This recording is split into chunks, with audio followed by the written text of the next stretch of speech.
Hello বন্ধুরা, তোমরা সবাই কেমন আছো? আশা করি সবাই ভালো আছো। আমার আরও একটা ভিডিওতে তোমাদের সবাইকে জানাই স্বাগত। আগের দিন তো তোমাদেরকে দেখালাম ঘি তৈরি করার পদ্ধতি।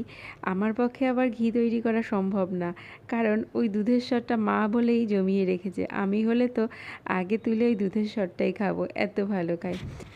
ঘিটা জাল দিতে দিতে যে সরটা এরকম পুড়ে তলায় পড়ে গেছিলো, সেই সরটাকেও মা ফেলে দেয়নি, কিন্তু বললো এটা গরম ভাতে মেখে খা, বেশ ভালো লাগবে। আর যে মাখন ধোয়া জলটা ছিল সেটাকেও ফেলা হয়নি। দুধের আসলে কোনো জিনিসই ফেলা যায় না। এটার মধ্যে একটু লেবু আর একটু লবণ আর মিষ্টি দিয়ে ফেটিয়ে নিলেই ঘোল তৈরি হয়ে যাবে। এটাও কিন্তু বেশ ভালোই লাগলো খেতে।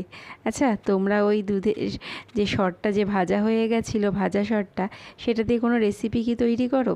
যদি করে থাকো অবশ্যই কিন্তু আমাকে কমেন্ট করে জানিও। আর আমাদের এই ঘোলটা দেখে কেমন লাগলো সেটাও জানিও কিন্তু।